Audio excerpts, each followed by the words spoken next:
오늘 본문 예레미야 48장은 모압에 대한 예언입니다. 모압은 요단 동편 땅에 자리 잡은 작은 민족 국가입니다. 북쪽에는 그보다 더욱 강한 암몬이, 남쪽에는 에돔이 자리를 잡고 있습니다. 모압은 바벨론의 팔레스타인 침공 때 주변 나라들과 바벨론에 저항하기 위해서 동맹하는 데 앞장서기도 하였습니다. 하지만 바벨론의 느부갓네살의 공격으로 몰락하게 됩니다.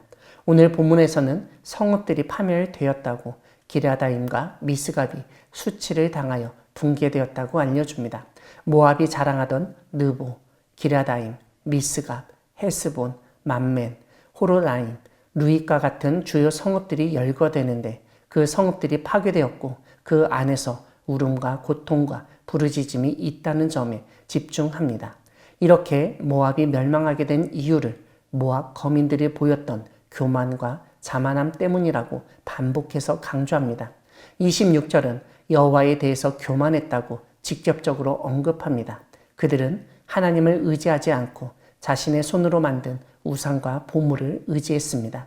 11절을 보면 모압은 한 번도 포로로 끌려간 적이 없는 나라였고 그래서 평안하고 안전하게 살고 있었습니다. 그러다 보니 오만하고 거만을 떨었습니다. 29절을 보면 이러한 모압의 교만함은 온 세상에 다 아는 사실이었고 42절에서는 모압이 패망하여 다시는 나라로 일어서지 못하게 되는 이유가 바로 그들의 교만함 때문이었음을 다시 한번 증거합니다. 이런 가운데 모압이 패망하게 된 이유로 그들의 주신인 그모스를 숭배하였기 때문이라고 지적합니다.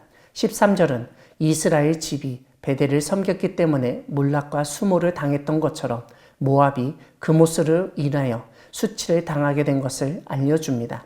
여호와께서 모압 산당에서 제사하며 그 신들에게 분향하는 자를 끊어버리실 것이며 그모스 신상이 그 제사장들과 함께 포로로 끌려갈 것을 예언합니다.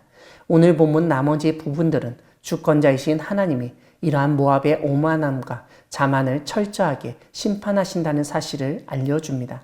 모압 거민들이 절규하며 탄식하는 이유는 하나님이 모압을 징벌하기 위해서 파괴자 곧 바벨론 군대를 보내셨기 때문입니다. 그들이 마치 독수리처럼 엄습하여 모압 위에 날개를 폈고 그 결과 모압의 온 땅에 죽음과 파멸이 뒤덮였기 때문입니다.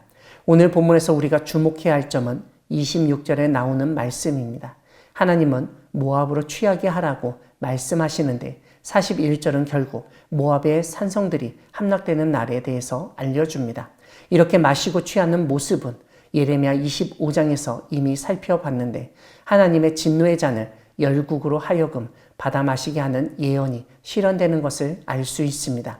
모압이 여호와의 진노의 잔을 받아 마심으로 단 하나의 성읍도 남지 않을 것이고 완전히 파괴될 것을 알려줍니다.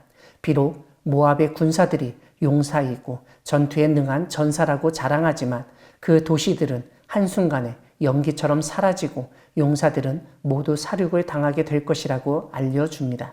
이것을 지켜본 이웃 나라들이 그 참혹함에 놀라게 되고 어찌하여 강한 막대기, 아름다운 지팡이가 부러졌는가 하고 애곡하게 될 것이라고 선포합니다.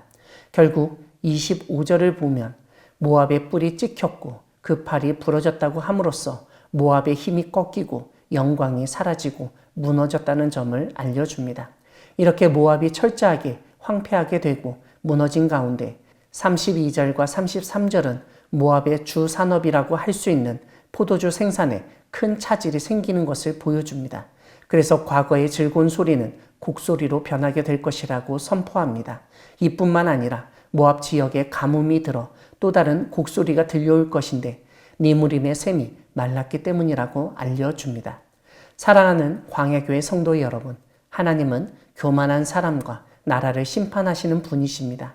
오늘 본문은 한때 군사력과 경제력을 자랑하던 모압이 하나님의 심판으로 인해서 철저하게 무너지는 광경을 보여줍니다.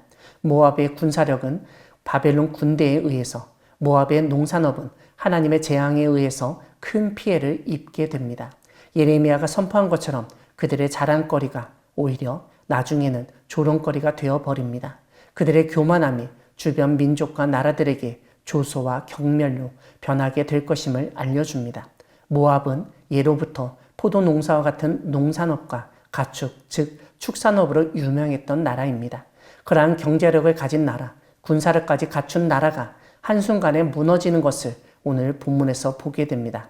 이런 점에서 아무리 세상적으로 부유하고 강대하고 힘을 가지고 있다고 하더라도 하나님 앞에서는 아무것도 아님을 우리는 알아야 합니다. 이 세상에서 자신이 가진 것이 많고 힘을 가지고 자랑하는 것도 한순간이고 하나님의 때가 되면 그 잘못에 대한 심판이 있음을 우리는 잊어서는 안 됩니다. 오늘 본문을 교훈 삼아서 힘을 기르는 데에만 신경 쓸 것이 아니라 하나님 앞에서 더욱 겸손히 섬기는 나라, 교회가 되기를 다짐하는 우리 모두가 되기를 소망합니다. 아멘.